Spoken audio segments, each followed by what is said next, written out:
This prisoner was drinking a glass full of dirt, as he pretended like he was drinking coffee. Then, when no one was looking, he secretly dumped the dirt into the trash can. Turns out, this man is planning an escape from the prison. Sam and his teammates had started digging a tunnel inside their cell wall. Every day, they would put the dug-up dirt into a bag, then take it to the second floor and hide it above the roof. But this job wasn't easy, it was slow and very risky. If the prison guards caught them, it would be over. One day, while Sam and his team were chatting, suddenly guards launched a surprise raid. The guards shouted, sending everyone outside, and began a brutal search. Sam and his team panicked and rushed straight toward the cell, because others were still digging the tunnel. They quickly made a makeshift plan. One grabbed eggs from the kitchen, another stole posters from the next cell, and one of them intentionally started a fight, just to buy time. Meanwhile, the rest cleared the soil, packed it into a bag. They added water, torn newspaper pieces, and the eggs, then mixed it all into a thick dough, and used it to seal the hole in the roof. Then they covered it up with a poster. At the same time, the diggers came out and sealed the entrance with stones, then placed a table over it to hide it completely. They even cleaned their clothes and hands so the jailer wouldn't suspect a thing. Outside, everyone was punished, lined up in 40-degree relentless heat, shirts removed, hands placed on heads. After that, the prisoners became even more cautious. But the danger wasn't over yet. One day, one of the team members was carrying dirt to the roof, but suddenly a guard stopped him. Thankfully, the mud was hidden under his clothes. Otherwise, the whole plan would have fallen apart. To speed things up, they connected the cell on the first floor and ground floor. So now the mud went straight to the top and then straight into the roof. This was way faster, but the digging process was still slow. In 2 months, they had only dug 2 meters. At this speed, it would take years to finish the tunnel. So they brought in more trustworthy prisoners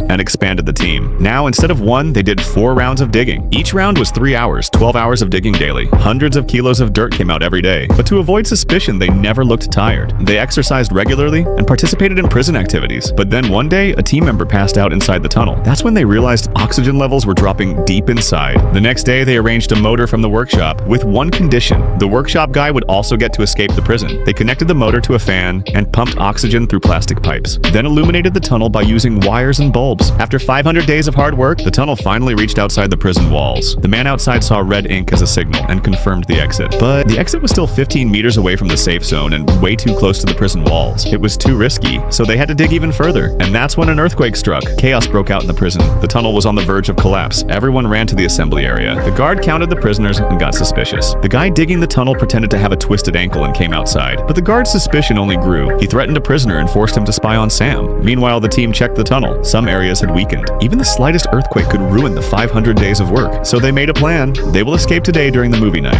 That night, while everyone was watching the movie, Sam and his team quietly slipped out, changed clothes, and went inside the tunnel. The man outside began digging towards the exit point, but the guard's spy grew suspicious. He followed Sam's men, but the man in the wheelchair stopped him. The spy pushed him aside and reached the cell. Inside, only one man was left. He had not entered the tunnel yet because